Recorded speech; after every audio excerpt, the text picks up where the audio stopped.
আমার চ্যানেলে তোমাদের সকলকে স্বাগত।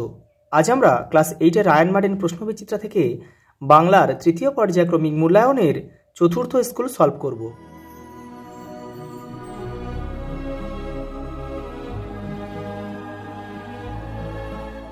দেখো প্রথম প্রশ্ন, জেলখানার চিঠি সুভাষচন্দ্র বসু কোথা থেকে লেখেন?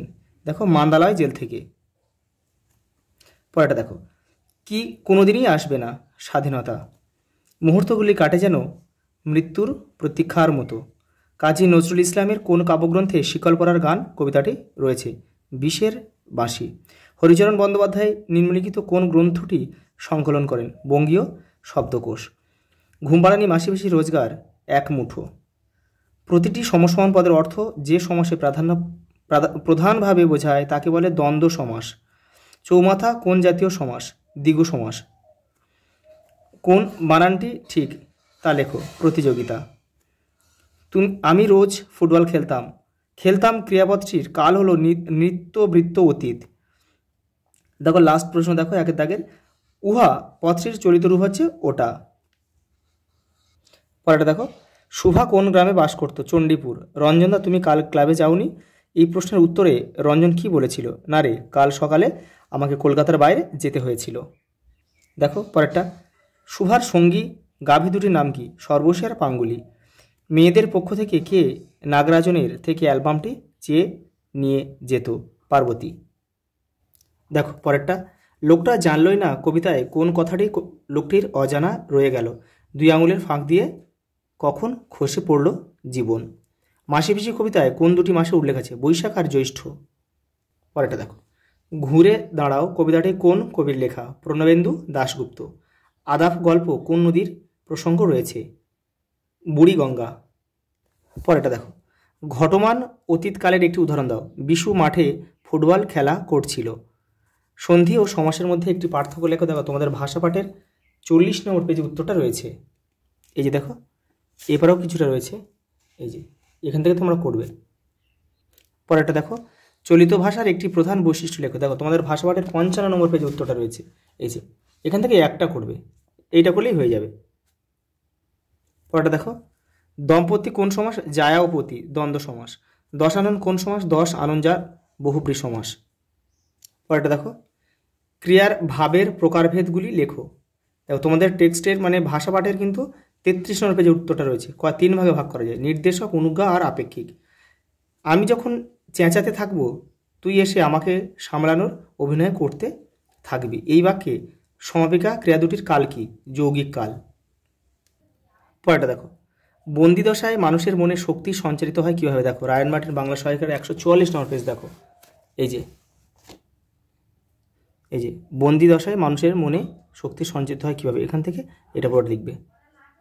পরেরটা দেখো, স্বাধীনতা বলতে কি বোঝো? কি কি বিষয়ে মানুষের স্বাধীনতা প্রয়োজন বলে তুমি মনে করো? দেখো রায়ান মার্টিন 153 নম্বর পেজে রয়েছে। এই যে এখান থেকে আর এপারেও কিন্তু অল্প একটু রয়েছে, এই পর্যন্ত লিখতে হবে। পরেরটা দেখো, ডাস্টবিনের দুই পাশে দুটি প্রাণী দুটির পরিচয় দাও। নইয়ের মাঝি সে ছিল মুসলিম, আর সুতাকালের মজুর সে ছিল হিন্দু। রবীন্দ্রনাথ যখন প্রথম হরিচরণকে দেখেন তখন হরিচরণ দিনে ও রাতে কি কাজ করতেন? দেখো দিনে করতেন সেরেস্তার কাজ, আর রাতে হচ্ছে সংস্কৃত চর্চার কাজ করতেন। পরেরটা দেখো, এখন ঘুরে দাঁড়াও কবিতায় কবি কীভাবে ঘুরে দাঁড়ানোর কথা বলেছেন? দেখো রায়ান মার্টিন 191 নম্বর পেজ। দেখো এই যে এখান থেকে এই যে এই পর্যন্ত। পরেরটা দেখো, উভয়ের মধ্যে সমভাব ছিল না। উভয়ে বলতে কাদের বোঝানো হয়েছে? প্রতাপ আর শুভার কথা বলা হয়েছে। এত দুঃখ এত ব্যথা সে কখনো পায়নি। সে কে? সে হচ্ছে রঞ্জন সরকার। তার ব্যথা ও দুঃখের কারণ কি? দেখো রায়ান মার্টিন 205 নম্বর পেজে উত্তরটা রয়েছে। দেখো এই যে এইটা তোমাদের লিখতে, এত দুঃখ এত ব্যথা সে কখনো পায়নি, এটা কিন্তু পুরোটা লিখতে হবে। পরেরটা দেখো, মাসিপিসিদের পরিবারের সমস্যা কি?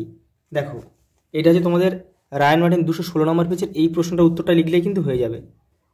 তাদের অনেকগুলো পেট বাড়িতে কিন্তু রোজগার এক মুঠো, এটা কিন্তু লিখতে হবে তোমাদের।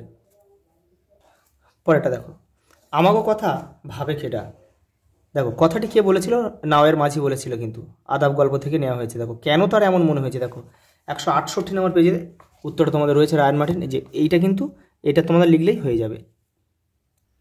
পরেরটা দেখো, নাগরাজনের অ্যালবামের বৈশিষ্ট্য কী ছিল? তোমাদের দেখো টেক্সটের 179 নম্বর পেজে রয়েছে, ওখান থেকে পড়ে কিন্তু তোমাদের করতে হবে এটা। পরেরটা দেখো, রঞ্জন টেলিফোনটা রেখে দিল। রঞ্জন কে? রঞ্জন কোন নামগুলির পড়ার চেষ্টা করে? কোন কথা শুনে রঞ্জন টেলিফোনটা রেখে দিল? দেখো এটা দেখে নাও, এই প্রথম পার্টের উত্তরটা রয়েছে রায়ন মার্টিন 205 নম্বর পেজে, দেখে নাও।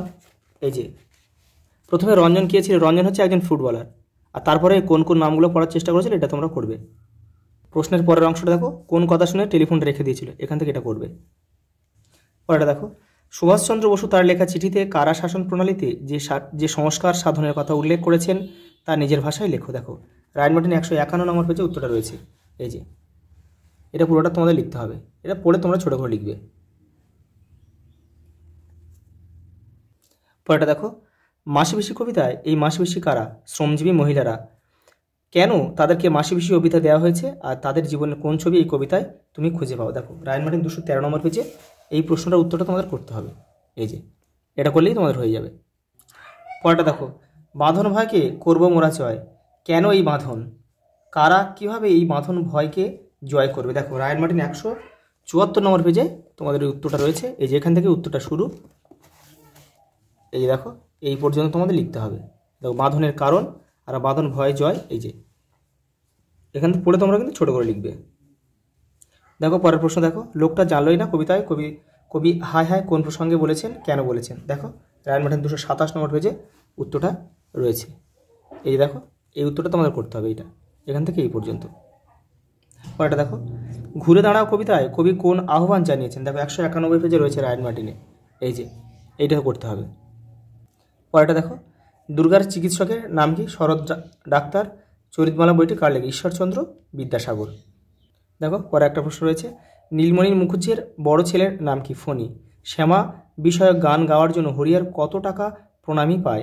1 টাকা। পরেরটা দেখো, হরিহর স্ত্রী ও পুত্রকন্যার জন্য কি কি উপহার কিনে এনেছিল? দেখো তোমাদের পথের পাঁচালী 97 নম্বর পেজে উত্তরটা রয়েছে। এই যে এইটা তোমাদের লিখতে হবে এখান থেকে এই পর্যন্ত। পরেরটা দেখো, অপু তাহাকে সঙ্গে করিয়া নদীর ধারের দিকে বেড়াইতে গেল। অপু কাকে সঙ্গে নিয়ে নদীর ধারে গেল? অজয়কে। সে কি কি গান গেয়েছিল? দেখো তোমাদের পথের পাঁচালীর 82 নম্বর পেজে উত্তরটা রয়েছে। দেখো, শ্রীচরণে ভার একবার গা তোলো হে অনন্ত, আর এই খেয়ার পাশে বসে রে মন ডুবলো বেলা খেয়ার ধারে। পরেরটা দেখো, দিন নাই রাত নাই সর্বজয়া শুধুই স্বপ্ন দেখে। সর্বজয়া কি স্বপ্ন দেখতো? দেখো রায়ন মার্টিন 280 নম্বর পেজে উত্তরটা রয়েছে। এই যে এটা তোমাদের লিখতে হবে। পরেরটা দেখো, বুড়ো বাঙাল মুসলমান কি খেলা দেখাতো? দুর্গা প্রথমে তা দেখতে পায়নি কেন, পরে কিভাবে দেখলো? তোমাদের পথের পাঁচালী 85 নম্বর পেজে উত্তরটা রয়েছে। পরেরটা দেখো, মা যে আমাদের ফাঁকি দিয়ে চলে গিয়েছে কথাটির মধ্যে দিয়ে মাতৃহৃদয়ের যে হাহাকার ফুটে উঠেছে তা বর্ণনা করো। দেখো রায়ন মার্টিন 286 নম্বর পেজে উত্তরটা রয়েছে। এই যে এইটাতে তোমাদের লিখতে হবে এখান থেকে, আর এবারেও কিছুটা রয়েছে কিন্তু। দেখো পরেরটা দেখো, একটা পত্র রচনা দিয়েছে। দেখো রায়ন মার্টিন 336 নম্বর পেজে রয়েছে। এই যে এখান থেকে তোমরা এটা করবে। এই যে দেখো এবারেও কিছুটা রয়েছে, আর এটা দেখো এই রচনাগুলো তোমাদের ভাষাপাঠের পেছন থেকে বা সহায়িকার পেছন থেকে করে নেবে। আচ্ছা এই পর্যন্ত, দেখা হবে পরের ভিডিও।